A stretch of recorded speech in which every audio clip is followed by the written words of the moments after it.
very special guest. This being our pilot episode of Queer View Mirror, I thought it would be fitting to invite an actual pilot. So for our pilot episode, I like to welcome pilot Dean, or Captain, I should call you Captain, right? Yeah.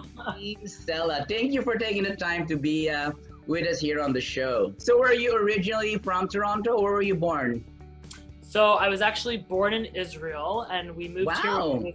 Yeah, so my first language is Hebrew, but we moved here when I was quite young. I was 2 years old, and my mom and my dad, and I have a sister that was born here, but they really wanted to be in Canada. They thought it was a beautiful place, a great country, and my mom moved here to work on her PhD, and so I've been here since the age of 2. So basically, not born here, but almost like raised in Toronto.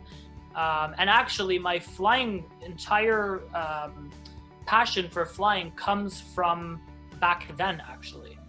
Oh yeah, because you mentioned that we were going to lead off with a different question, but when I was reading this little bio that you sent me, you started to learn to fly when you're only 16 years old. You flew before you drove. That's right. Because I was born in Israel, we used to fly back every year, back and forth. And my dad, not a pilot at all, but he just knew basic stuff, the wing, the flaps, the engine, stuff like that. So we would sit at the window, he would point it out to me. Back then you could actually go to the flight deck. So I would go and visit the pilots and say hi to them in flight. Can you imagine? On El Al of all airlines. Wow. Yeah. And it was great. So that's where my passion built for flying. And so ever since I can remember, I've always wanted to fly. So how did you pursue that then? Because it says here you got licensed as a private pilot at 17. That's quite amazing. How did you manage to do that? Did you have connections or something? Thank you. No, so I told my parents, I said, I was in high school. I said, I want to be a pilot. I was reading a lot of books about it, and I said, I'm going to do this. I actually worked 3 part-time jobs to pay for it, and I saved money. Yeah, so I was able to save some money to be able to pay for it. And my parents thought I was a bit crazy, but they said, if you want to do it, go for it. We're not, we don't have all this money from the trees, my mom always said. So you got to figure it out. So I did, and I started to take private lessons. And then, by the time I was 17, I was licensed as a private pilot, which is one of the first license that you can get. And, funnily, my mom at the time, I remember she said, okay, that's awesome. I'm so proud of you, but this doesn't help me driving your sister around to her different things. So get your driver's license now. I was lucky, I guess. I always sort of had that vision and direction in my life, and I really wanted to pursue it. And I did. So it goes to say, if you have a dream, follow it, and especially in anything that's a passion. And not to say that it's easy, because it was not easy. There's hardship, there's failure, all of that stuff, rejection. But you just, if it's important to you, you'll go through it, and eventually you'll reach those goals. Now, in relation to our community, the LGBTQ community, so you were 17. Were you out at the time, or were you still somewhat in the closet? That's a great question. It's a very important part of a piece to my story, actually. I was 17. I was sort of questioning my sexuality, was very confused. I didn't have any role models then to look up to. The NGPA back then existed, but it was very US driven, and I reached out to them, and there was really not a whole lot of response to Canadians back then, especially if you were as young as I was. And so very different organization now. Canadian Aviation Pride, which I mentioned to you earlier, Don, that Steve Bell and I co-founded in 2008, was way later in life, from 17, when I was 17. So I struggled with the being gay. I suppressed it. I didn't accept it, and I pretended to be, to fit into society as a straight person. And I had girlfriends and all that stuff that we sometimes try to do. And so it wasn't until I was in my early 20s that I actually started dancing, because that's another one of my passions, is dance. And that area of that artistic outlet allowed me to explore a little bit more of myself, which was which was amazing. So I would say through that, flourished into becoming who I was. I met my first boyfriend. And then I started really coming out of my shell, and I came out of the closet to my family, to my friends. You are coming out every single time that you go to work, because you're flying with new people every single time you go to work. Oh, There really? are over 4,000, almost 5,000 pilots at Air Canada, for example. So you're not always flying with the same person twice. You may not even see the same person twice in 1 year. So Wow. yeah, so it's your choice what you decide is acceptable or not for your day at work.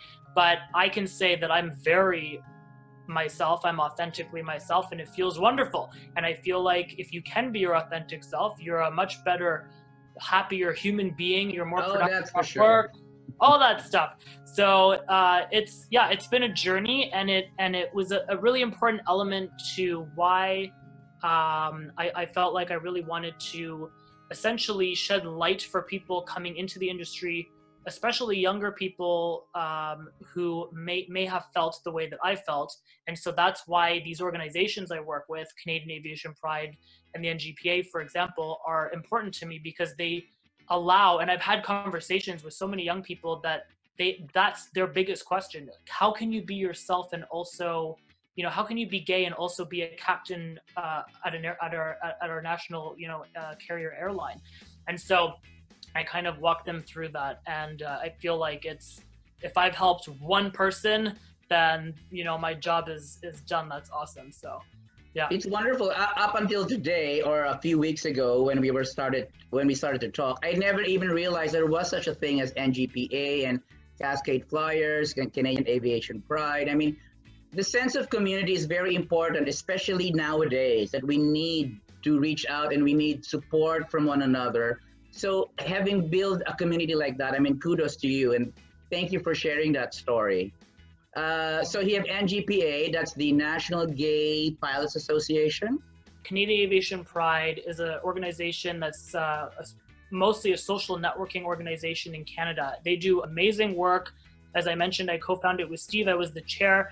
And then I still work with them very, very closely. In fact, we're working on a virtual Pride right now for Toronto. Oh, there you go. And then we'll continue that to the other cities across Canada. So you mentioned, so basically NGPA, which is going to be transformed or rebranded into what again? Yeah, so we're the worldwide LGBT aviation community. Our mission is to build, support, and unite the aviation community worldwide.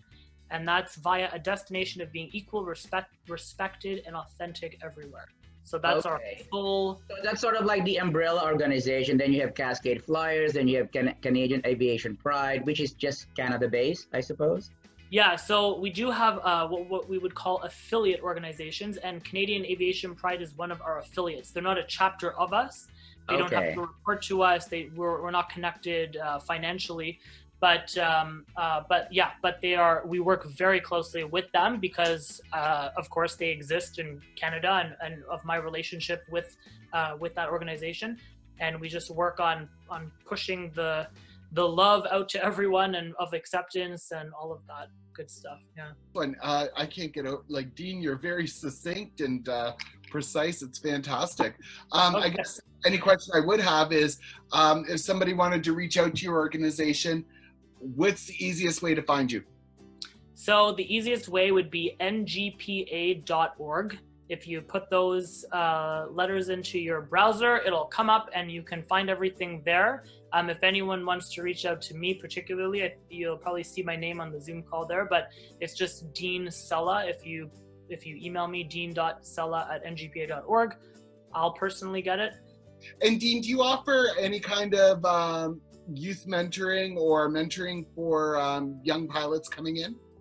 Yeah, so we just launched a new program, which is exactly that. It's a mentorship program that we're using our own members who are a bit older to help the younger ones as they come through. And we're connected to quite a few flight schools, mostly in the US. And again, we're working to expand that internationally. But yeah, absolutely. We do have a mentorship program. It will probably be one of the drop downs on the website. But it does exist, and students that are interested pay I don't remember what the price is, but it's not a whole lot to be a member. To be a regular member, it's only $49 per year, and so a student membership is much less. And you would certainly have access to our mentorship program, our scholarship programs.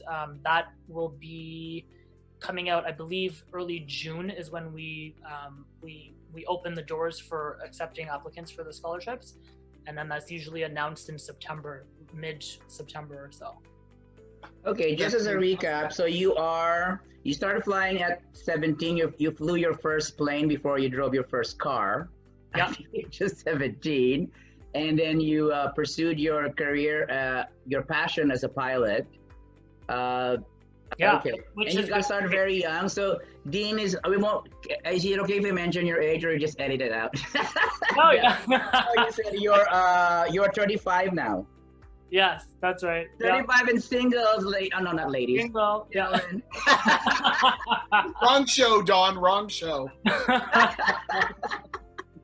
Oh, it could be a segment of the show, you know. That'll be next week's episode. Yeah. Such an adventure, such a time, and such a connection. I'm so glad you were able to come on the show today. Captain Dean Sela, I salute you. Thank you very much for what you're doing, especially for the LGBTQ community in the aviation industry. It's remarkable, and I'm so glad we were able to make this connection and for you to take the time on the show. And that's our show for today. We'll catch you next time. Check us out on queerviewmirror.com for more content and exclusive merchandise. You'll be glad you did. Click on this for the latest episode. Or click on this for more clips. Or click on this to subscribe.